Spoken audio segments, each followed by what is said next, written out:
हरिओम दोस्तों, स्वागत है आपका फिर स्टडी बाय लोधी सर के यूट्यूब चैनल पर। मैं कृपाल लोधी। दोस्तों, आज हम आपको लेकर के आए हैं मैथ पेडागोजी का बहुत ही इंपॉर्टेंट टॉपिक, जिसमें दोस्तों आज हम आपको बताने वाले हैं गणित की पेडागोजी में गणित शिक्षण की विधियां। और आज हम चर्चा करने वाले हैं गणित शिक्षण की विश्लेषण और संश्लेषण विधियों के बारे में। दोस्तों, एक अपील है, यदि आप हमारे चैनल पर पहली बार आए हैं तो प्लीज हमारे चैनल को सब्सक्राइब कर लें, साथ में बेल आइकन पर क्लिक करें ताकि सबसे पहले नोटिफिकेशन आपको मिलता रहे। दोस्तों, हम इसी प्रकार की कॉम्पिटिटिव एग्जाम रिलेटेड वीडियोस को अपलोड करते रहते हैं, जिसमें मैथ्स, रीजनिंग, जीके, साइंस और शिक्षक भर्ती परीक्षा से रिलेटेड वीडियोस होते हैं। आप हमारी प्लेलिस्ट में जाकर के देख सकते हैं। दोस्तों, शिक्षक भर्ती परीक्षा चाहे वो किसी भी राज्य का हो, चाहे किसी भी चाहे सीटेट हो, समझ रहे होंगे आप। यदि किसी भी राज्य की शिक्षक भर्ती परीक्षा है तो आज का वीडियो आपके लिए बहुत ही इंपॉर्टेंट होने वाला है, क्योंकि प्रत्येक टीईटी एग्जाम में, शिक्षक भर्ती परीक्षा में पेडागोजी का जो सब्जेक्ट है वो लगा रहता है। और आज हम आपको लेकर के आए हैं गणित शिक्षण की पेडागोजी, जिसमें हम आज आपको संश्लेषण और विश्लेषण विधियों के बारे में बताएंगे स्टूडेंट। तो आइए बगैर देर किए हुए प्रारंभ करते हैं आज का टॉपिक। सबसे पहले दोस्तों, आज हम चर्चा करने वाले हैं विश्लेषण विधि की। एनालिटिकल मेथड इसको कहते हैं, और जो संश्लेषण विधि है इसको सिंथेसिस मेथड हम कहते हैं। और स्टूडेंट्स, एक चीज और हमें ध्यान रखना है कि जो इसकी विश्लेषण विधि है, अभी हम विश्लेषण विधि पर ही चर्चा कर रहे हैं, तो विश्लेषण विधि के जो जनक हैं इनका नाम है हेनरी एडवर्ड आर्मस्ट्रांग। ठीक है, वही जो खोजी विधि के जनक हैं, या ह्यूरिस्टिक मेथड या खोजी विधि या आर्मस्ट्रांग मेथड, उसी को कहते हैं। उसके जो जनक हैं वही विश्लेषण विधि एनालिटिकल मेथड के जनक हैं। और स्टूडेंट्स, ये जो विधियां हम आज आपको बता रहे हैं, संश्लेषण और विश्लेषण, ये मुख्य विधियां ही हैं गणित शिक्षण की। हालांकि 4 मुख्य विधियां होती हैं गणित शिक्षण की: आगमन, निगमन, संश्लेषण और विश्लेषण। ये मुख्य हैं, अन्य और भी होती हैं, किसी अन्य वीडियो में हम आपको इनके बारे में बताएंगे। दोस्तों, यहां में ये समझना होगा कि विश्लेषण मतलब एनालिसिस करने का मतलब क्या होता है कि जो भी हमारे सामने समस्या होती है, उस समस्या को या जो भी हम कर रहे होते हैं उसकी प्रक्रिया को कई छोटे छोटे हिस्सों में हम बांट देते हैं। और किसी भी समस्या को कई छोटे छोटे हिस्सों में बांट देना, इस प्रकार की विधि को हम क्या कहते हैं? विश्लेषण विधि। ठीक है स्टूडेंट्स, यहां अब चूंकि आपको ये शब्द कठिन लगते हैं कि विश्लेषण का अर्थ क्या है और संश्लेषण का अर्थ क्या है, तो यहां आपको इसी शब्द से ही पकड़ लेना है। यहां एक शब्द स्टूडेंट्स लिखा हुआ है, और वो शब्द क्या लिखा हुआ है? यहां लिखा हुआ है बी, और यहां बी का अर्थ होता है क्या? विभाजित करना, या बी का अर्थ होता है बांटना। ठीक है स्टूडेंट्स, विभाजित करना या बांटना या उसकी व्याख्या करना। बहुत मतलब एनालिसिस करना मतलब कहना चाहिए कि तर्क के आधार पर और विचार के आधार पर बहुत देर तक सोचने समझने के बाद यदि हम किसी प्रश्न को हल करते हैं तो उस समय हम विश्लेषण विधि का उपयोग कर रहे होते हैं। और परिभाषा देखते हैं कैसी लिखी आती है परिभाषा। एक तो इसी प्रकार से यहां से पूछा जाता है कि वह विधि या वह प्रक्रिया जिसमें किसी प्रक्रिया को कई छोटे छोटे हिस्सों में बांट दिया जाता है तो हम कहते हैं विश्लेषण विधि कहलाती है। ठीक है, या फिर लिखा होता है किसी समस्या की तह तक पहुंचने के लिए उस समस्या को कई छोटे छोटे हिस्सों में बांटते जाते हैं। इस विधि को किस नाम से जाना जाता है? विश्लेषण विधि से, विश्लेषण विधि के नाम से इसे हम जानते हैं। अब स्टूडेंट्स, एक चीज और हमें ध्यान रखना है, इसके पहले हम आगमन निगमन विधियों का एक वीडियो अपलोड कर चुके हैं, आप हमारी प्लेलिस्ट में जाकर के उसे देख सकते हैं, जिसमें हमने आगमन और निगमन विधियों को बड़े ही अच्छे तरीके से बताने का प्रयास किया है। आप प्लेलिस्ट में आगमन निगमन विधियों को जरूर देखें। अब हमें ये भी पता लगाना होता है कि जो ये संश्लेषण विश्लेषण विधियां हैं ये आगमन और निगमन में किसकी तरह हैं। तो यहां आपको एक ट्रिक याद रख लेना है, और वो ट्रिक क्या है? अभी शनि लगा है, ऐसे करके लोग कहने लगते ना, अभी शनि चल रहा है, ऐसे कहते हैं। तो यहाँ स्टूडेंट्स, जो आ शब्द लिखा है इससे बनेगा आगमन, और वी जो लिखा है इससे बनेगा विश्लेषण। मतलब जो विश्लेषण विधि है ये एक प्रकार की आगमन विधि ही है। ठीक है, जिसमें सूत्र की रचना, सिद्धांतों की रचना स्वयं से करना होती है, ये आपको बताए नहीं जाते पहले आगमन विधि में। ठीक है, समान प्रकार के उदाहरण आपको दिए जाते हैं और छात्र स्वयं ही सूत्र, सिद्धांत आदि का निगमन कर रहे होते हैं। शिक्षक केवल मार्गदर्शक टाइप का होता है। फिर यहाँ शनि शब्द लिखा है तो सा से बनता है स्टूडेंट्स यहाँ संश्लेषण, और नी से बनता है निगमन। मतलब संश्लेषण विधि कौन सी विधि है? निगमन विधि के समान है। यहाँ से भी प्रश्न आते हैं कि आगमन विधि के समान कौन सी विधि? तो विश्लेषण। और संश्लेषण विधि के समान कौन सी विधि है? तो यहाँ स्टूडेंट्स कौन सी है? फिर हमें कहना है निगमन। ठीक है, एग्जाम्पल की दृष्टि से हम देखते हैं कि विश्लेषण विधि को और आप कैसे समझ सकते हैं। तो जैसे मान के चलो, आपको यदि पहले शरीर का ज्ञान आप दे रहे हो और फिर यदि उसके अंगों का ज्ञान दे रहे हो, ठीक है, माने शरीर का ज्ञान देने के बाद आप उस छोटे छोटे अंगों के बारे में बता रहे हो, इसका मतलब आप उस शरीर का क्या कर रहे हो, विश्लेषण करना बच्चों को सिखा रहे हो। या हम कहें सबसे पहले आपने किसी वाक्य को बता दिया है, वाक्य के बाद में जो वाक्य कहाँ से मिलके बनता है, तो स्वर वर्ण और शब्दों से मिलके बनता है। तो वाक्य बताने के बाद में यदि आप शब्द वर्ण और स्वर इन सभी के बारे में बता रहे हैं, मतलब आप विश्लेषण विधि का उपयोग कर रहे हैं, ठीक है, मतलब बड़े से छोटे क्रम में जाना। या हम कहें कि वैज्ञानिक दृष्टि से जैसे हम देखें तो जो हाइड्रोजन होता है, इसका अणु सूत्र है H2O, तो यदि हम इसको हाइड्रोजन और ऑक्सीजन में अलग अलग तोड़ रहे हैं, मतलब हम उसका क्या कर रहे हैं, विश्लेषण कर रहे हैं, ठीक है। तो आई होप आप समझ गए होंगे कि विश्लेषण का मतलब क्या होता है, किसी भी समस्या को छोटे छोटे हिस्सों में बांटते जाना और फिर हम उसको हल कर लेते हैं। इस प्रकार की विधि को विश्लेषण विधि कहते हैं। आई होप आप समझ गए होंगे, ठीक है। अब स्टूडेंट्स, जो ये विश्लेषण विधि है, इसका उपयोग कहाँ कहाँ होता है, यहां से भी आपसे प्रश्न बनते हैं कि विश्लेषण विधि का उपयोग कहाँ कहाँ किन किन स्थानों पर किया जाता है। तो यहां आपको एक ट्रिक याद रखना है इसके उपयोग की। रेखा, आप किसी रेखा नाम की लड़की है, आप कह रहे हो रेखा अंकों से बीजों का विश्लेषण करो, रेखा अंकों से बीजों का विश्लेषण करो। तो इस जो विश्लेषण विधि है, इसका ही ये फार्मूला यहाँ पर लिखा हुआ है, यहां से आपको समझ जाना है कि हम विश्लेषण विधि के बारे में चर्चा कर रहे हैं। तो विश्लेषण विधि का उपयोग कहाँ कहाँ होता है, विश्लेषण विधि का उपयोग रेखागणित की समस्याओं को हल करने में होता है, अंकगणित की नवीन समस्याओं को हल करने में होता है, और फिर यहाँ बीजों से बनता है स्टूडेंट्स, बीजगणित में भी इस विधि का उपयोग किया जाता है। किस विधि का, विश्लेषण विधि का। दोस्तों एक वीडियो हमारा 5-7 मिनट का है, आप उसे देखें, जिसमें हमने लगभग 12-15 विधि बताई हैं गणित की, जिसमें यह बताया है कि किस कॉन्सेप्ट के शिक्षण की सर्वश्रेष्ठ विधि कौन सी है, वहां से भी प्रश्न पूछे जाते हैं, आप उस वीडियो को जरूर देखें। अब हम देखते हैं स्टूडेंट्स, यहां से आपको कई बार एग्जाम में सीधा प्रश्न इस टाइप से पूछ लिया जाता है कि कोई प्रश्न वो लिख देते हैं और कहते हैं कि इस प्रश्न को हल करने के लिए शिक्षक या छात्र को किस विधि का उपयोग करना चाहिए।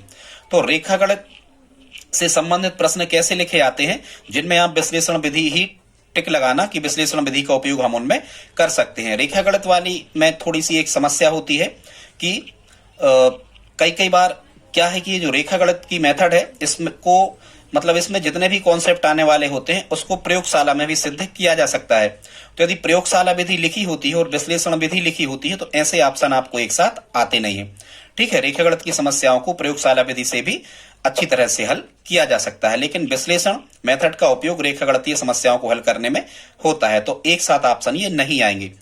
अब कैसे प्रश्न लिखे जाते हैं जिनको आपको कहना है कि विश्लेषण विधि का उपयोग किया जाता है। जैसे वहां लिखा है कि वृत्त की परिधि और व्यास में संबंध स्थापित करने के लिए कौन सी विधि उपयोग करेंगे, विश्लेषण विधि। या लिखा होता है कि ज्यामितीय समस्याओं को हल करने में, क्योंकि ये ज्यामिति और रेखागणित एक ही है स्टूडेंट, ठीक है, जियोमेट्री इसको कहते हैं। लिखा होगा कि ज्यामितीय समस्याओं को हल करने में किस विधि का उपयोग किया जाता है, तो भी आपको विश्लेषण विधि कहना है। रेखागणित के शिक्षण में किस विधि का उपयोग किया जाता है, तब भी आपको विश्लेषण विधि कहना है। या लिखा होता है सिद्ध करने वाली सभी, जैसे सिद्ध कीजिए त्रिभुज के तीनों कोणों का योग 180 अंश होता है, तो आप विश्लेषण ही करके सिद्ध कर पाएंगे, क्योंकि विश्लेषण का मतलब होता है दिया है, सिद्ध करना है, रचना, उत्पत्ति। आप बहुत अच्छे से विश्लेषण करोगे तभी तो आप उसको हल कर पाओगे, ठीक है। या आपको इस प्रकार का एक प्रश्न एग्जामिनर दे देता है कि एक त्रिभुज की रचना कीजिए जिसमें AB बराबर 10 सेंटीमीटर, BC बराबर 8 सेंटीमीटर और CA बराबर कुछ भी, ऐसे आपको दे दिया और कहेंगे कि इस प्रश्न को हल करने के लिए किस विधि का उपयोग उचित रहेगा, तो आपको इसको भी कहना विश्लेषण विधि, क्योंकि पहले हमें बहुत विश्लेषण करना होगा कि हम BC कहाँ खींचें, कहाँ नोक रखें, प्रकार की कितनी त्रिज्या लें, कहाँ चाप लगाएं, किसको फिर मिलाएं ताकि त्रिभुज बन जाए। तो विश्लेषण ही यहाँ करना होता है, टाइम कम है इसलिए हम व्यवस्थित नहीं बता पा रहे हैं। या हम सीधी सी बात स्टूडेंट्स कहें, सभी प्रमेयों को सिद्ध करने में यदि किसी भी प्रकार का कथन आ गया, थेल्स प्रमेय का कथन या पाइथागोरस प्रमेय का कथन सिद्ध करने के लिए, तो आपको क्या कहना है, विश्लेषण विधि का ही उपयोग होगा। स्टूडेंट्स यहां आपको इस प्रकार के क्वेश्चंस भी मिल सकते हैं, जैसे हम कहें कि एक आयताकार बगीचे में ₹100 प्रति वर्ग मीटर की दर से मुरम बिछाने का कुल खर्चा ₹10,000 है। यदि बगीचे की लंबाई 20 मीटर हो तो चौड़ाई क्या होगी। यदि स्टूडेंट्स इस प्रकार के क्वेश्चंस आपको लिखे मिले और ये कहीं ना कहीं क्षेत्रमिति या रेखागणित से संबंधित है तो आपको कह देना है कि इस प्रश्न को हल करने के लिए हम विश्लेषण विधि का उपयोग करेंगे। क्योंकि सबसे पहले आप क्या करोगे स्टूडेंट्स, सबसे पहले आप इसका विश्लेषण करोगे। अब विश्लेषण जब आप करोगे तो किस प्रकार से करोगे, देखो हमने यहाँ पर आप एक चीज और देख सकते हैं, यहाँ पर हमने विश्लेषण विधि के पद लिखे हुए हैं कि विश्लेषण विधि के पद कैसे होते हैं, प्रथम पद क्या है और अंतिम पद क्या होता है। तो सबसे पहले जो विश्लेषण विधि के पद होते हैं उसमें सबसे पहले समस्या की प्रस्तुति की जाती है। समस्या की प्रस्तुति कौन करता है, शिक्षक करता है, मतलब या छात्र भी कर सकता है, कोई भी कर सकता है। इसके बाद में समस्या की अनुभूति की जाती है कि समस्या क्या है, इसको समझा जाता है, ठीक है। फिर समस्या का बहुत गहन तरीके से क्या किया जाता है, विश्लेषण किया जाता है और फिर इसको हल किया जाता है। तो विश्लेषण विधि का प्रथम पद क्या है, समस्या की प्रस्तुति। ये तो संश्लेषण और विश्लेषण दोनों विधियों के प्रथम पद हैं, समस्या की प्रस्तुति। आई होप आप समझ गए होंगे। अब जैसे मान के चलो इस प्रकार का एक क्वेश्चन लिखा हुआ है जिसको हम आपको बता रहे हैं। एक आयताकार बगीचे में ₹100 प्रति वर्ग मीटर की दर से मुरम बिछाने का कुल खर्चा ₹10,000 है। यदि बगीचे की लंबाई 20 मीटर हो तो चौड़ाई क्या होगी। तो सबसे पहले ये समस्या आपके सामने आ गई, प्रस्तुत हो गई। अब आप समस्या की अनुभूति करोगे, मतलब क्या प्राप्त करोगे कि हमें क्या ज्ञात करना है, तो आप कहोगे कि चौड़ाई ज्ञात करना है, तो ये समस्या की अनुभूति। फिर आप इस समस्या का विश्लेषण करके आप इसे हल करोगे। अब आप विश्लेषण करोगे कैसा कि सबसे पहले हम इसका क्षेत्रफल निकाल लेंगे। क्षेत्रफल कितना बनेगा, 10,000/100 मतलब 1,000 वर्ग मीटर क्षेत्रफल आ जाएगा। जब क्षेत्रफल आ जाएगा तो लंबाई 20 का आप भाग दे दोगे तो चौड़ाई निकल आएगी। मतलब स्टूडेंट्स यदि आपको कुछ लंबी प्रोसीजर अपनाना पड़ रही है किसी क्वेश्चंस को हल करने में, इसका मतलब आप विश्लेषण विधि का उपयोग कर रहे हो। यदि बहुत सोचना समझना पड़ रहा है तब आप विश्लेषण विधि का उपयोग आप कर रहे हो। यदि यही प्रश्न संश्लेषण विधि से हमें हल करना होता तो इतना ज्यादा कठिन प्रश्न नहीं होता। केवल हमें आयत की लंबाई दी होती और चौड़ाई दी होती और केवल लंबाई और चौड़ाई के आधार पर ही हम गुणा करके जैसे कह दिया जाए कि आयत की लंबाई इतनी है, चौड़ाई इतनी है, तो उसका क्षेत्रफल ज्ञात कीजिए। इस विधि में, इस प्रश्न को हल करने में आप किसी विधि का उपयोग करते हैं तो हम संश्लेषण कह देते, ठीक है। लेकिन संश्लेषण में क्या है, डायरेक्ट सूत्र हम लगा देते हैं, ज्यादा कुछ सोचना समझना नहीं पड़ता है, लेकिन इससे स्थायी ज्ञान की प्राप्ति नहीं होती है। विश्लेषण विधि से स्थायी ज्ञान की प्राप्ति होती है। अभी हम आपको संपूर्ण इसके बारे में बताने वाले हैं, अंतर, दोष, कमियां, यहां से प्रश्न बनते हैं। अब ये आप समझ गए होंगे स्टूडेंट्स। आगे अब हम देखते हैं कि अंकगणित में कैसे प्रश्न आते हैं। तो आप कहोगे कि विश्लेषण विधि का उपयोग इन प्रश्नों को हल करने में किया जाता है। कई बार तो एग्जामिनर सीधा यहां से पूछ लेता है कि अंकगणित के नवीन प्रश्नों को हल करने में, देखो यहां ध्यान से सुनना, यदि कभी लिखा हो कि नवीन प्रश्नों को हल करने में तो आगमन विधि कहना है, लेकिन अंकगणित के नवीन प्रश्न हल करने में आप किस विधि का उपयोग करोगे, तो विश्लेषण विधि का। इस टाइप का कि मोहन ने एक रेडियो 300 में खरीदा, 500 में बेच दिया, लाभ परसेंट ज्ञात करो, तो सीधा सीधा मान रख देना, सूत्र में आंसर आ जाएगा, ठीक है। इस प्रकार के यदि प्रश्न आपको लिखे होंगे तो भी आप विश्लेषण विधि का ही कह सकते हैं, ठीक है। क्योंकि यहां भी आपको विश्लेषण करना होगा कि कितने में खरीदा, फिर कितने में बेचा, ठीक है। फिर कितने में बेचा तो आप यहां से लाभ निकालोगे, लाभ हुआ या हानि हुई, ठीक है। जो कुछ भी हुआ तो विश्लेषण करना पड़ रहा है, इसलिए यहां विश्लेषण विधि का उपयोग होगा। या किसी विद्यार्थी की गणित, विज्ञान और अंग्रेजी के अंकों का औसत 15 था, फिर वो कह दें कि यदि गणित और विज्ञान के अंकों का औसत इतना था, तो कुछ भी वो कह दें कि अंग्रेजी अकेले के अंकों का औसत कितना था या अंग्रेजी में उसे कितने अंक मिले, कुछ भी यहां से फाइंड किया जा सकता है। तो कुछ बड़े कठिन से प्रश्न लिखे होंगे जहां आपको कुछ सोचना समझना होगा, तो आप कहना कि इन प्रश्नों का हल विश्लेषण विधि से किया जाता है।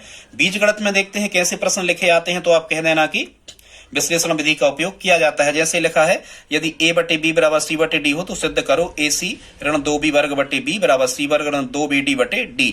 इस प्रकार के क्वेश्चन यदि लिखे आते हैं स्टूडेंट्स, तो आपको क्या कहना है कि ये बीजगणित का प्रश्न है और यहाँ साफ लिखा सिद्ध करो। सिद्ध करो तो किसी प्रश्न में लिखा हो, आपको कह देना है क्या, विश्लेषण विधि का उपयोग इस प्रश्न को हल करने में हम करेंगे। अब देखते स्टूडेंट्स, कई बार एग्जामिनर आपसे पूछता है कि निम्न में कौन सा गुण विश्लेषण विधि का नहीं है या है। तो एक ट्रिक के माध्यम से हम आपको बताते हैं कि विश्लेषण विधि के मुख्य गुण कौन कौन से हो सकते हैं। ट्रिक यहां पर लिखी हुई स्टूडेंट्स, कुल मिला के ये समझो कि जो विश्लेषण विधि है ये एक प्रकार की आगमन विधि है, मनोवैज्ञानिक विधि है, अच्छी विधि है। इस विधि से बच्चों को स्थायी ज्ञान की प्राप्ति होती है और बच्चे क्रियाशील रहकर इसको सीखते हैं। तो ये ट्रिक आपको याद रख लेना है। बड़ा वैज्ञानिक, नवीन, मौलिक ध्यान से सुनना, एक बड़ा वैज्ञानिक है जिसका नाम है नवीन मौलिक। बड़ा वैज्ञानिक नवीन मौलिक जो धीरे धीरे स्वयं ही अधिक बुद्धिमान हो रहा है। ये ज्यों का त्यों आपको याद कर लेना है। बड़ा वैज्ञानिक है नवीन मौलिक जो धीरे धीरे स्वयं ही अधिक बुद्धिमान हो रहा है। सजीवों की रोचकता के बारे में विशेष व प्रभावी रूप से क्रियाशील है। सजीवों की रोचकता का वैज्ञानिक है, तो सजीवों की रोचकता के बारे में विशेष व प्रभावी रूप से क्रियाशील है। यहाँ स्टूडेंट ये विशेष व शब्द जो लिखा है इससे आपको बता देना कि ये विश्लेषण विधि है, यहीं से गुण आते हैं। प्रश्न यहाँ से कैसा आता है कि निम्न में से कौन सी विशेषता या कौन सा गुण विश्लेषण विधि का है या नहीं है। तो हमने लगभग 17-18 गुण यहाँ पर बताए हुए हैं।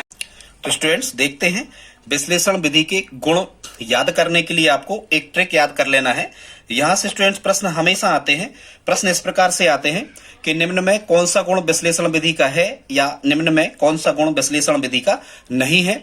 तो आपको एक ट्रिक के माध्यम से हम विश्लेषण विधि के गुण याद करवाते हैं। स्टूडेंट्स ये एक प्रकार की आगमन विधि के समान है, मतलब बहुत अच्छी विधि है, मनोवैज्ञानिक विधि है, वैज्ञानिक विधि भी है।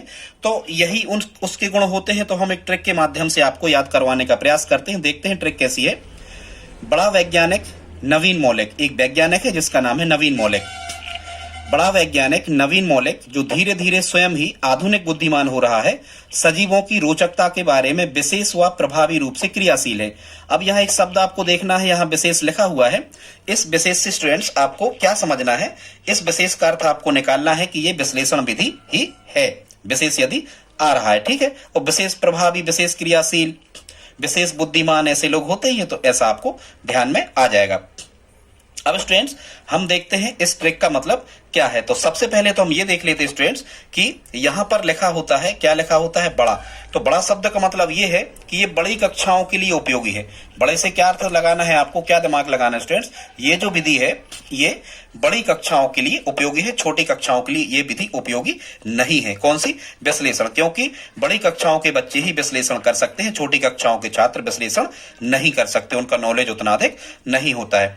फिर यहाँ जो वैज्ञानिक शब्द लिखा है, वैज्ञानिक का अर्थ निकलता है यह विधि वैज्ञानिक है। और एक चीज और दिमाग में रखना, वैज्ञानिक आविष्कार को बढ़ाने वाली सर्वाधिक महत्वपूर्ण जो विधि है वो विश्लेषण विधि है, ठीक है। सर्वश्रेष्ठ विधि है जो वैज्ञानिक आविष्कार को प्रोत्साहित करती है, विश्लेषण विधि।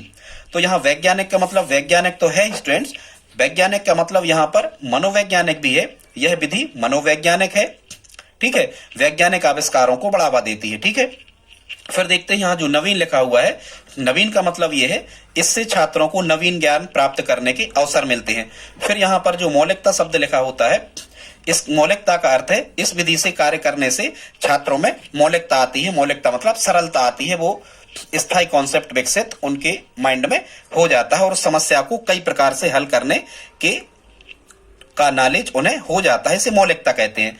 तो इस विधि से कार्य करने से छात्रों में मौलिकता की प्राप्ति होती है, एक ये हो गया। फिर यहाँ लिखा था धीरे धीरे, तो धीरे धीरे का अर्थ होगा यहाँ इसमें छात्र धीरे धीरे सीखते हैं, और यदि धीरे धीरे सीखते हैं तो समय ज्यादा लगता है, और यदि समय ज्यादा लगता है तो अधिक स्थायी ज्ञान की प्राप्ति होती है। आप खुद दिमाग लगाओ, यदि समय अधिक लगेगा तो ज्ञान स्थायी ही प्राप्त होगा, क्योंकि उसको सीखने में आपने ज्यादा समय लगाया है, ठीक है। तो यहाँ धीरे धीरे का अर्थ आई होप आप समझ गए होंगे कि धीरे धीरे का अर्थ क्या है कि छात्र यहाँ धीरे धीरे सीखते हैं। फिर यहाँ जो स्वयं लिखा है, स्वयं का अर्थ है छात्र इसमें स्वयं से ही सीखते हैं, शिक्षक का योगदान ज्यादा कुछ इसमें नहीं होता है, छात्र शिक्षक इसमें निष्क्रिय रहता है, छात्र स्वयं ही सीखते हैं। फिर यहाँ स्टूडेंट्स लिखा हुआ है अधिक, यहाँ ठीक है, क्या लिखा हुआ है, अधिक, ये लिखा यहाँ ट्रिक में क्या, अधिक। तो अधिक का अर्थ है सीखने में अधिक समय लगता है, और यदि अधिक समय लगता है तो हम बता चुके, इससे प्राप्त जो ज्ञान होता है वो अधिक स्थायी होता है। फिर यहाँ एक शब्द लिखा हुआ है बुद्धिमान स्टूडेंट्स, तो बुद्धिमान का अर्थ यहाँ पर क्या निकलता है, बुद्धिमान का अर्थ निकलता है कि ये जो विधि है विश्लेषण विधि, ये बुद्धिमान और कुशाग्र बुद्धि मतलब प्रतिभाशाली या अति प्रतिभाशाली सृजनात्मक टाइप के जो छात्र होते हैं उन छात्रों के लिए ये उपयोगी है। बुद्धिमान व कुशाग्र बुद्धि वाले छात्रों को ये विधि अधिक उपयोगी है। फिर यहाँ लिखा हुआ है सजीवों, तो सजीवों का मतलब है कि ये विधि सजीव और रोचक है, क्योंकि छात्र खुद से सीखते हैं, खुद से सब कुछ कर रहे होते हैं, खुद से नियम सूत्र सिद्धांतों की रचना कर रहे होते हैं, तो ये विधि सजीव और कैसी है, रोचक है। फिर यहाँ स्टूडेंट्स विशेष का अर्थ आप समझ गए होंगे, विशेष का अर्थ क्या था यहाँ, विश्लेषण। फिर यहाँ जो प्रभावी शब्द है, प्रभावी का अर्थ होता है यह खोज करने की सबसे ज्यादा प्रभावशाली विधि है। खोज करने, वैज्ञानिक विधि है तो खोज करने की तो होगी, खुद से आप समझ जाओगे। फिर यहाँ लिखा हुआ है क्रियाशील, इसका मतलब है यह शिक्षण की क्रियाशील विधि है, इसमें बालक हमेशा क्रियाशील रहता है। ठीक है, इसके और गुण या फायदे क्या है? इससे छात्रों का आत्मविश्वास बढ़ता है, क्योंकि समस्या समाधान छात्र खुद करते हैं। तो यदि स्टूडेंट्स छात्र समस्या समाधान खुद करेंगे तो हम स्वयं से ही बता सकते हैं कि इससे छात्रों का आत्मविश्वास का गुण जो है वो कैसा होगा, बढ़ेगा। फिर ये बाल केंद्रित विधि है। जो भी स्टूडेंट्स मनोवैज्ञानिक विधियां होती हैं, जो भी मनोवैज्ञानिक विधियां होती हैं, हाँ वैज्ञानिक लिखा, आप मनोवैज्ञानिक भी समझने से, जो भी मनोवैज्ञानिक विधियां होती हैं ये बच्चों की इच्छाओं, रुचियों, उनकी क्षमताओं, अभिवृत्ति, उनके स्तर को ध्यान में रखकर बनाई जाती हैं। तो हम कह सकते हैं यदि मनोवैज्ञानिक है तो बाल केंद्रित या छात्र केंद्रित होगी। विद्यार्थी इसमें रुचि लेते हैं। बड़ी कक्षाओं में ये उपयोगी है, छोटी कक्षाओं के लिए अधिक उपयोगी नहीं है। ये दोष है, अभी आगे हम आपको इसके दोष वगैरह बताने वाले हैं, अंतर भी बताएंगे, तो बड़ी आसानी से आप संश्लेषण विश्लेषण को सीख जाएंगे। फिर यदि मनोवैज्ञानिक विधियां होती हैं तो वो तार्किक होती हैं, तर्क पर आधारित होती हैं। यहाँ स्टूडेंट्स एक चीज हमें ध्यान रखना है, बहुत इंपॉर्टेंट फैक्ट है, अलग से हमने यहाँ स्लाइड में नहीं लिखा है। यहाँ जो विश्लेषण विधि है, यहाँ 3 शिक्षण सूत्रों का उपयोग किया जाता है। विश्लेषण विधि में 3 शिक्षण सूत्रों का उपयोग किया जाता है। उन शिक्षण सूत्रों को हम देख लेते हैं। यहाँ आपको एक ट्रिक याद रखना है, अंजनी माता के विशेष मंदिर की ओर जाना है हमें, या फिर ऐसा करना कि आज हमें अंजनी माता के मंदिर का विश्लेषण करना है। कोई भी ट्रिक आप कह देना, बस अंजनी शब्द वहां पर आना चाहिए। यहाँ स्टूडेंट्स जो आ शब्द लिखा है, और या फिर ये की ओर तो आपको कहना ही है, ऐसे ही कर लेना जैसे हमने लिखा है यहाँ पर ट्रिक, अंजनी माता के विशेष मंदिर की ओर हमें जाना है। यहाँ स्टूडेंट्स आ से बनता है अज्ञात से ज्ञात की ओर जाते हैं। इसमें मतलब बहुत सारी चीजें हमें पता नहीं होती हैं, लेकिन फिर हम पता उनको कर लेते हैं, क्योंकि प्रमेय में देखो आप खुद ऐसा ही होता है कि त्रिभुज के तीनों कोणों का योग 180 अंश होता है। तो ये उसमें बहुत सी चीजें जब हम उसको हल करेंगे तो वो सभी अज्ञात होंगी, और बाद में हमें पता हो जाएगा कि हाँ होता है। ठीक है, तो अज्ञात से ज्ञात की ओर जाते हैं, ये आ का मतलब है यहाँ पर। फिर यहाँ जा शब्द लिखा स्टूडेंट्स, इस जा का मतलब है जटिल से सरल की ओर जाते हैं। कहाँ? जा का मतलब है इस विधि में। यहां से बिल्कुल प्रश्न बनते हैं कि किस विधि में जटिल से सरल की ओर जाते हैं, तो विश्लेषण या विश्लेषण विधि में सीखने का क्रम क्या होता है, तो हम कहेंगे जटिल से सरल की ओर, या यहां से कोई भी क्रम आपसे पूछा जा सकता है। फिर यहाँ स्टूडेंट्स लिखा हुआ है नी का मतलब है निष्कर्ष से कल्पना या निष्कर्ष से परिकल्पना की ओर जाते हैं, क्योंकि देखो त्रिभुज के तीनों कोणों का 180 अंश होता है, तो निष्कर्ष तो वहां पर लिखा ही हुआ है। ठीक है, निष्कर्ष तो लिखा ही हुआ है, तुम कल्पना करके उसको सिद्ध कर देते हो। तो अंजनी का मतलब आई होप आप समझ गए होंगे, अज्ञात से ज्ञात की ओर, जटिल से सरल की ओर, उन्हीं का निष्कर्ष से कल्पना या परिकल्पना, और की ओर यहाँ पर लिखा ही हुआ है। आई होप आप इतना स्टूडेंट समझ गए होंगे। आगे अब हम देखते हैं, अब हम आपको बताने वाले हैं इस विधि की कमियां या इस विधि के दोष क्या हैं। यहां से भी स्टूडेंट्स प्रश्न बनता है कि निम्न में विश्लेषण विधि की कमी क्या है, या सीमाएं क्या है, या दोष क्या है, या क्या नहीं है। तो चूंकि विश्लेषण करना बड़े छात्रों के बस की बात है, छोटे छात्रों जो होते हैं वो विश्लेषण करने की क्षमता उनमें नहीं पाई जाती, तो हम कहेंगे कि ये छोटी कक्षाओं में उपयोगी नहीं है विश्लेषण विधि। ठीक है, इसमें समय और मेहनत अधिक लगती है, क्योंकि जो शिक्षक होता है ये सीधे सीधे सूत्र वगैरह छात्रों को नहीं बताता। इसमें प्रत्येक समस्या का समाधान नहीं हो सकता विश्लेषण विधि से। ठीक है, ये मंदबुद्धि और पिछड़े छात्रों को पढ़ाने के लिए उपयोगी नहीं है, क्योंकि ये छात्र क्रियाशील नहीं हो सकते। ये कठिन विधि है, क्योंकि छात्र द्वारा विश्लेषण करना कठिन होता है। सभी विषयों का शिक्षण इस विधि से नहीं हो सकता विश्लेषण विधि से, केवल गणित का ही शिक्षण इस विधि से होता है, सभी का शिक्षण इससे नहीं हो सकता। बालकों की अधिक ऊर्जा की खपत होती है, ज्यादा समय लगता है। यह एक अपूर्ण विधि है स्टूडेंट्स। अभी हम आपको आगे बताने वाले हैं कि अपूर्ण क्यों है। ये है तो विश्लेषण विधि, लेकिन ये अपूर्ण इसलिए है क्योंकि पहले हमें विश्लेषण विधि का उपयोग करना होता है, और विश्लेषण के बाद में हम संश्लेषण का विधि का उपयोग करते हैं, तभी जाके हम किसी गणितीय समस्या को हल कर सकते हैं। मतलब ये जो विश्लेषण और संश्लेषण विधियां हैं, ये एक दूसरे के विपरीत नहीं है, एक दूसरे की पूरक हैं, एक दूसरे की सहयोगी हैं। हाँ, कुछ अंतर इनमें जरूर होते हैं, ये आप संशय तय कर सकते हैं। तो यह एक अपूर्ण विधि है। इसमें तर्क शक्ति और कुशल, मतलब ट्रेंड जो एक्सपर्ट जो टीचर है, इसमें तर्क शक्ति की जरूरत होती है छात्रों के पास और शिक्षकों के पास, और कुशल अध्यापक की जरूरत होती है। तो इसलिए ये इसकी कमी हो गई।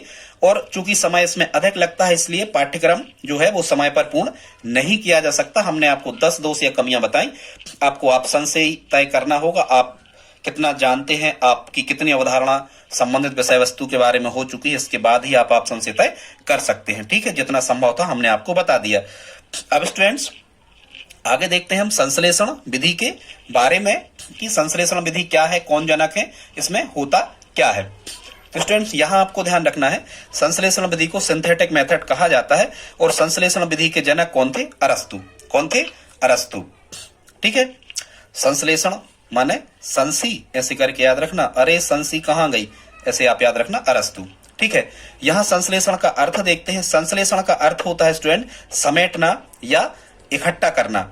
ठीक है, इस सा को ही समझो आप, सा से ही हमने वहां वी से अर्थ निकाला था, यहां सा से अर्थ निकाल रहे हैं। सा का अर्थ होता है समेटना, ठीक है, या इकट्ठा करना, या छोटे छोटे भागों को समेटकर बड़ा बनाना, या बटे हुए हिस्सों को मिला देना। ये संश्लेषण का क्या होता है स्टूडेंट? अर्थ होता है। ठीक है, तो इस विधि में क्या होता है कि छोटे छोटे हिस्सों में जो हमें ज्ञान प्राप्त होता है इसको हम जोड़ करके और उस समस्या को सुलझा लेते हैं। वैसे परिभाषा इसकी लिखी कैसी आती है, किसी एग्जाम में आई, हमने वहां से ये परिभाषा नोट की है। देखते हैं कैसी परिभाषा आती है साहित्यिक भाषा में। जिस विधि में ज्ञात से अज्ञात की ओर बढ़ते हैं तथा हिस्सों में प्राप्त ज्ञान को जोड़कर समस्या को समझाया जाता है, उस विधि को हम संश्लेषण विधि कहते हैं। अब हम देख लेते हैं संश्लेषण विधि के गुण क्या क्या है। मतलब यही समझना आप कि संश्लेषण विधि में जो हमारे छोटा छोटा सा नॉलेज हमने जो इकट्ठा किया था, इस नॉलेज के माध्यम से और हम बड़े किसी समस्या को हल करें यदि, तो ये कहलाता है क्या? संश्लेषण करना। मतलब जैसे हमने छोटे छोटे पार्ट्स को इकट्ठा करके हम बताएं, जैसे छोटे छोटे हमने साइकिल के पार्ट्स लिए और इकट्ठा करके हमने उसकी साइकिल बना दी, तो ये कहलाता है कि हमने संश्लेषण विधि पर काम किया। मतलब छोटे छोटे से पार्ट्स इकट्ठे करके और एक हमने बड़ी साइकिल बना दी, समस्या को सुलझा दिया, सवाल को हल कर दिया, तो ये संश्लेषण विधि कहलाती है। अब हम देखते हैं संश्लेषण विधि के गुण। तो संश्लेषण विधि के गुण याद करने के लिए या फिर आपको सीखने के लिए एक ट्रिक याद करना होगी। ट्रिक है ज्ञात था तो मनी पक गई संसी से। ठीक है, ज्ञात था मतलब पता था, ज्ञात था तो मनी पक गई संसी से। अब हम देखते हैं यहाँ स्टूडेंट हमारी जितनी भी ट्रिक हैं उसमें से की ओर आपको कहना है। जैसे यहाँ पर ज्ञात लिखा है तो इसका मतलब है कि संश्लेषण विधि में ज्ञात से अज्ञात की ओर बढ़ते हैं, ज्ञात से अज्ञात की ओर बढ़ते हैं। फिर यहाँ पर क्या लिखा हुआ है, ये मनी के माँ से देखते हैं तो माँ का अर्थ होगा ये मंद बुद्धि छात्रों के लिए उपयोगी है। बिल्कुल यहाँ से प्रश्न आते हैं कि निम्न में कौन संश्लेषण विधि का गुण है, निम्न में कौन संश्लेषण विधि का गुण नहीं है या विशेषता है या नहीं है। बहुत अच्छे से इन्हीं को याद करें आप पहले तो स्टूडेंट्स देखते हैं माँ का अर्थ क्या है, ये मंद बुद्धि, इस माँ से बनेगा मंद बुद्धि छात्रों के लिए ये उपयोगी है। नी का मतलब क्या होगा, ये निम्न कक्षाओं के लिए उपयोगी है, छोटी कक्षाओं में इसी सरल विधि से पढ़ाया जा सकता है।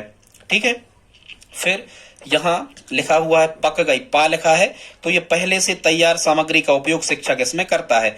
इसमें क्या होता है संश्लेषण विधि में कि शिक्षक सिद्धांत सूत्र प्रमेय ये पहले से बता देता है छात्रों को, या सामग्री पहले से रहती है और विद्यार्थी को सामग्री बनाना नहीं पड़ती है, विद्यार्थी खुद बनी हुई पकाई पकाई सामग्री से और समस्याओं को हल करते जाते हैं, गणितीय समस्याओं को। तो पास से बनेगा पहले से तैयार सामग्री का उपयोग इसमें किया जाता है। फिर यहाँ नी लिखा है तो ये बहुत ही नीरस, नी से बनेगा नीरस और निर्जीव विधि है। ठीक है, छात्र इसमें नीरस हो जाते हैं क्योंकि वो खुद कार्य नहीं करते हैं ज्यादा कुछ। फिर यहाँ स्टूडेंट्स लिखा है का शब्द लिखा है तो का से बनेगा कम समय में इस विधि से सिखाया जा सकता है। ठीक है, ये इसकी अच्छाई है, विशेषता है, कम समय में सिखाने में इसका उपयोग किया जा सकता है। फिर यहाँ स्टूडेंट्स इस का से एक और बनेगा निष्कर्ष। इसमें जैसा कि हमने विश्लेषण में कुछ अलग बताया था, ये बताया था निष्कर्ष से कल्पना की ओर चलते हैं, लेकिन इसमें कल्पना से निष्कर्ष की ओर चला जाता है। कहाँ? संश्लेषण विधि में कल्पना से निष्कर्ष की ओर चलते हैं। ठीक है, अभी हम आपको बता रहे हैं समस्याओं को कैसे हल करते हैं। अब इस विधि के पद को देख लेते हैं कि इस विधि के मुख्य पद क्या है। तो सबसे पहले समस्या के आधार का ज्ञान कराया जाता है बच्चों को कि समस्या क्या है। ठीक है, आधार का ज्ञान, फिर समस्या का ज्ञान कराया जाता है कि वास्तविक समस्या क्या है, और बाद में उस समस्या को हल करने का प्रयास किया जाता है। तो ये क्रम से है, ये ध्यान रखना। चाहे संश्लेषण विधि के पद आपसे पूछे, चाहे विश्लेषण विधि के पद आपसे पूछे स्टूडेंट्स, ये कितने पद होते हैं? 3 ही पद इसके संश्लेषण और विश्लेषण विधि के होते हैं। आई होप आप इतना समझ गए होंगे। अब हम देख लेते हैं स्टूडेंट्स संश्लेषण विधि की कमियां या इसके दोष क्या क्या हैं। ठीक, तो संश्लेषण विधि के दोष, सीमाएं या कमियां, सभी समस्याओं को हल इससे भी नहीं किया जा सकता। देखो, सभी समस्याओं को हल किसी विधि से नहीं किया जा सकता, ना संश्लेषण से ना विश्लेषण से। संश्लेषण और विश्लेषण दोनों में एक दूसरे में सहसंबंध पाया जाता है, दोनों विधियां एक दूसरे की पूरक हैं। ठीक है, विश्लेषण के बाद संश्लेषण का ही उपयोग किया जाता है, अभी हम आपको आगे बताएंगे। तो सभी समस्याओं को हल नहीं किया जा सकता संश्लेषण विधि के माध्यम से। रटने की प्रवृत्ति आ जाती है, क्योंकि इसमें सूत्र वगैरह पहले ही बता दिए जाते हैं, इसलिए रटने की प्रवृत्ति आ जाती है। विश्लेषण में क्या है कि सूत्र तैयार छात्र खुद करते हैं, तो रटने की प्रवृत्ति नहीं आती, इसलिए उसमें स्थायी ज्ञान होता था। यहाँ संश्लेषण विधि में स्थायी ज्ञान नहीं हो पाता है। ठीक है, इससे प्राप्त ज्ञान स्थायी नहीं होता। छात्रों में गति और कौशल प्राप्त करना कठिन होता है, कौशल प्राप्त नहीं कर पाते क्योंकि करके नहीं सीखते, विश्लेषण में करके सीख रहे थे। यहाँ तर्क शक्ति, निर्णय शक्ति, सोचने की शक्ति, स्वावलंबन आदि गुणों का विकास छात्रों में नहीं हो पाता। ये सभी का सभी विकास कहाँ हो रहा था? तर्क शक्ति, निर्णय शक्ति, सोचने की शक्ति, स्वावलंबन आदि गुणों का विकास विश्लेषण विधि में हो रहा था। ये पूर्णतः मनोवैज्ञानिक नहीं। स्टूडेंट ध्यान रखना, कभी कभी यहाँ से कंफ्यूजन क्रिएट होता है कि मनोवैज्ञानिक है या नहीं। स्टूडेंट ध्यान रखना कि दोनों विधियां मनोवैज्ञानिक ही हैं, संश्लेषण और विश्लेषण दोनों मनोवैज्ञानिक हैं, लेकिन जो विश्लेषण है ये पूर्णतः मनोवैज्ञानिक है और जो संश्लेषण है ये मनोवैज्ञानिक नहीं है। ठीक है, पूर्णतः मनोवैज्ञानिक नहीं है। अमनोवैज्ञानिक तो है नहीं, लेकिन पूर्णतः मनोवैज्ञानिक नहीं है संश्लेषण विधि। इसमें केवल बच्चों को सैद्धांतिक ज्ञान ही प्राप्त होता है, प्राप्त ज्ञान स्थायी नहीं होता। ठीक, अब हम देखते हैं कि कैसे प्रश्न आते हैं। तो आपको कह देना है कि बच्चा इस प्रश्न को संश्लेषण विधि से हल कर लेगा, जिसमें बहुत ज्यादा कुछ हमें सोचना समझना नहीं है, डायरेक्ट सूत्र मान रखना है, डायरेक्ट सूत्र मान रखना है। और बीच में यदि थोड़ा सा भी स्टेप आपको एक्स्ट्रा लगाना पड़े, विश्लेषण करना पड़े, तो आप कहना विश्लेषण से हल होगा। यहां देखो, यहां से प्रश्न डायरेक्ट एग्जामिनर लिखता है कि कक्षा 5 का एक शिक्षक बच्चों को कक्षा में पढ़ा रहा है। शिक्षक एक प्रश्न देता है कि आयत की लंबाई 25 मीटर तथा चौड़ाई 20 मीटर है, तो आयत का क्षेत्रफल क्या होगा? निम्न में से शिक्षक किस विधि का उपयोग करेगा? तो संश्लेषण का, क्योंकि डायरेक्ट आयत का क्षेत्रफल होता है क्या? लंबाई गुणा चौड़ाई, बच्चों को बता देगा और इसमें लंबाई की जगह 25, चौड़ाई की जगह 20 गुणा कर देगा, 500 वर्ग मीटर इसका क्षेत्रफल निकल आएगा। तो ये सरल था, बिल्कुल आसानी से हो गया। तो ये संश्लेषण है। इसी में यदि कुछ कठिनाई होती, हमें ज्यादा विश्लेषण करना पड़ता, तो ये किस विधि से हल होता? विश्लेषण विधि से। आई होप आप समझ गए होंगे। ठीक, तो और हमने एक हिंट आपको दी है कि कैसे प्रश्नों को संश्लेषण विधि से करते हैं। तो यदि किसी प्रश्न में ज्यादा सोच विचार या लंबी प्रोग्रेस नहीं अपनानी है, मतलब बीच के स्टेप हमें प्राप्त नहीं करना है, सीधे सीधे आंसर आ जाना है। यदि किसी प्रश्न में ज्यादा सोच विचार या लंबी प्रोग्रेस नहीं अपनाई जानी है, तो ऐसे प्रश्नों को संश्लेषण विधि से हल किया जाता है। ठीक है स्टूडेंट्स, एक और हम निष्कर्ष आपको बता रहे हैं, फिर ये वीडियो ज्यादा लंबा खिंच रहा है, तो हम विश्लेषण और संश्लेषण में अंतर अलग से आपको बताएंगे। बस आप एक बात और समझ लें स्टूडेंट्स, निष्कर्ष समझ लें आप। निष्कर्ष क्या है कि शिक्षक को विश्लेषण कार्य पूरा करने के बाद संश्लेषण की ओर बढ़ना पड़ता है, क्योंकि सबसे पहले शिक्षक ने क्या कर लिया? किसी गणित के प्रश्न को हल करने के लिए विश्लेषण कर लिया कि क्या क्या हमें दिया है, क्या हमें ज्ञात करना है और वो हम ज्ञात कैसे कर सकते हैं। इतना सब निकालने के बाद में शिक्षक फिर संश्लेषण का उपयोग करता है। क्या करता है? फिर संश्लेषण, मतलब सूत्र लगाता है कहीं ना कहीं। तो शिक्षक को विश्लेषण कार्य पूरा करने के बाद संश्लेषण की ओर बढ़ना पड़ता है। इसलिए हम ये कह सकते हैं स्टूडेंट्स कि ये जो दोनों विधियां हैं, ये दोनों एक दूसरे की कैसी हैं? पूरक हैं। दोनों एक ही सिक्के के दो पहलू हैं। जहां विश्लेषण विधि का उपयोग पहले होता है, संश्लेषण विधि का उपयोग बाद में किया जाता है, अर्थात दोनों एक दूसरे की विपरीत नहीं है, एक दूसरे की पूरक हैं। एक दूसरे की सहयोग करने के बाद ही छात्र और शिक्षक किसी समस्या को हल कर सकते हैं। इसके बाद का हमारा स्टूडेंट जो वीडियो होगा वो संश्लेषण और विश्लेषण विधियों में अंतर का होगा, वो पार्ट 2 होगा। बहुत जल्दी हम आपको लेकर के आएंगे। यदि वीडियो अच्छा लगा हो तो प्लीज आप लाइक, शेयर और सब्सक्राइब करें। मिलते हैं अगले वीडियो में, तब तक के लिए जय हिंद, जय भारत।